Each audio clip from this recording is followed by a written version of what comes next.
रंभ जल में बैठ करके समाधि में जब ध्यान कर रहा है तो इंद्र को पता चल गया था, और इंद्र को यह खतरा हो गया कि ये अगर समाधि में जीत गया तो इसे तो वरदान प्राप्त हो जाएगा ब्रह्मदेव का, और ये वरदान में स्वर्ग ही मांगेगा। तो इंद्र ने क्या किया कि इंद्र ने मगर का रूप धारण कर लिया। इंद्र देवता माया से मगरमच्छ बनकर के सरोवर में उतर गया, और रंभ के पैर सहित उसे निगल गए। इंद्र देवता खा गए, उसे मार डाला।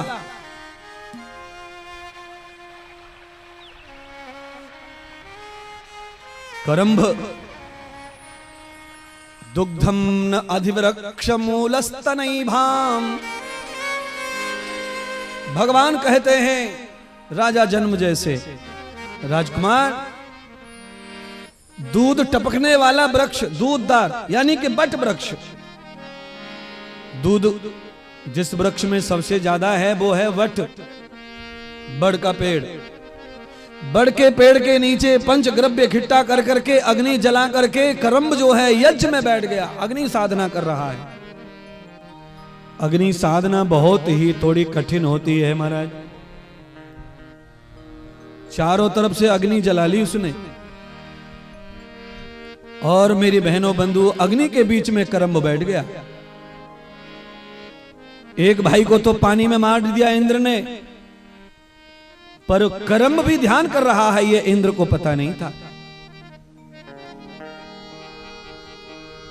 करंभ की भक्ति से, अग्नि के जप तप से, और उस अग्नि यज्ञ से प्रसन्न हो गए अग्नि देवता। और कुबेर देवता, कुबेर जी को भी प्रसन्न कर लिया और अग्निदेव को भी प्रसन्न कर लिया। कुबेर देवता ने तो प्रसन्न होकर के वरदान दे दिया कि तुम यशस्वी धनवान बनो। अब आप सबको कथा समझ में आ जाए तो कल से शुरू कर दो, घर में हवन करना, यज्ञ करना, आरती करना, दिया जलाना। अगर घर में नियमित कोई व्यक्ति अग्नि में बैठकर साधना करता है तो उसके घर में कुबेर प्रसन्न होगा, धन आएगा, रुकने वाला नहीं है।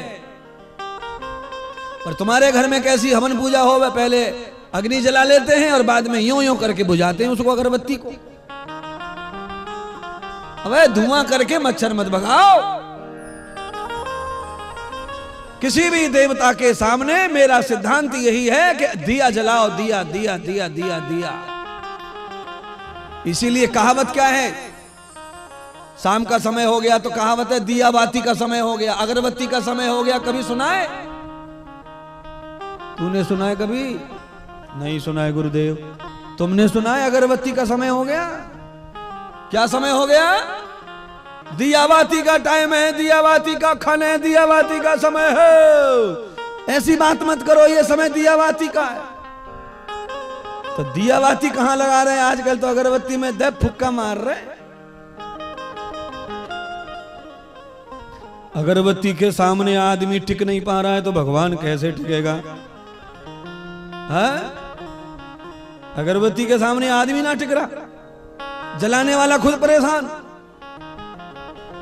पर भला करो कि वो आलू रखा था भगवान के सामने, उसमें ठूस के जल्दी से निकल के बाहर, अब भगवान झेलते रहो। अगरबत्ती जब तक जल के खत्म ना हो जाए तब तक लड्डू गोपाल छोटे से तो हैं बेचारे, वहीं पे खांसी, वहीं पे थूक, वहीं पे खका, हाय हाय टकरा रहे। नंद गोपाल, नंद के लाला छोटे से हैं, धुआं झेलना रहा। पर भगत को क्या ले लें देना? भगत तो इस बात में घुसा है तो अगरबत्ती लगा दी, मोगरा छाप, रात रानी वाली अगरबत्ती लगाई है, और लड्डू गोपाल भागते फिर रहे। गोकुल पहुंच गए छत्तीसगढ़ छोड़ के।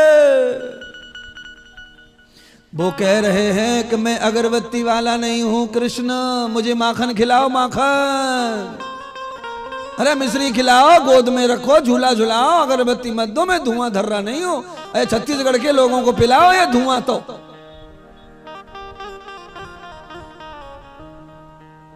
गुरुजी आप तो एकदम सही सही बता रही हैं, तो सही लग रहा है। हाँ अच्छा, आप अपने बच्चों को, छोटे बच्चों को धुआं में क्यों नहीं रखते? एक दिन आप अपने कमरे में धुआं कर दो ना, नीम के पत्ते लाके कड़वा धुआं, और बच्चों को बंद कर दो, देख लो पता चल जाएगा खुश होंगे कि रोएंगे कि मरेंगे कि जिंदा रहेंगे। तो महाराज फिर क्या करें, धूप बत्ती अगरबत्ती ना, दीपक दियावाती, यज्ञ करो यज्ञ, दिया जलाकर ही भगवान की आरती करो और वही भगवान को अर्घ करो आरती का, दिया का।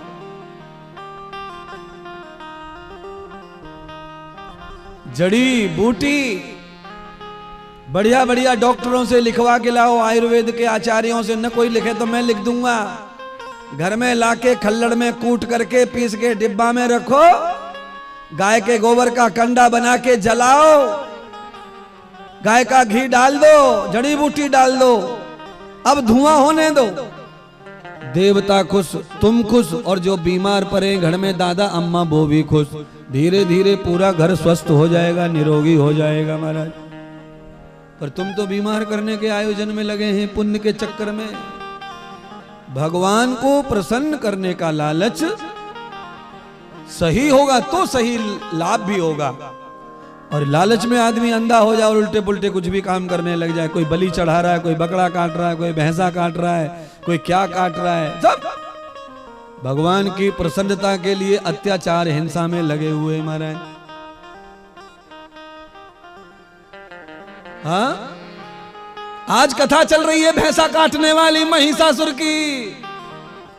आज की कथा से ही दूध का दूध और पानी का पानी हो जाएगा कि ये बेचारे भैंस के बच्चे काटने चाहिए कि नहीं काटने चाहिए। कौन सा भैंसा था जिसे काटा गया? हाँ? सब लोगों को फांसी लगती है क्या? सबको फांसी देती है क्या सरकार? सब तो मनुष्य है ना, पर मनुष्यों में से किसी को फांसी देती, किसी को नहीं देती। पर हमारा हिंदू धर्म बस एक भैंसा कट गया तो फिर अब तो भैंसा कटने के लिए ही बना है। बस एक बकरा कट गया तो अब तो सब बकरे कटने के लिए ही बने। एक मुर्गा कोई मर गया तो सब मार खा जाओ। ये गलती पे गलती, गलती पे गलती, रूढ़िवादिता, ये निकम्मी परंपरा, अज्ञान परंपरा। बदलो बदलो बदलो बदलो।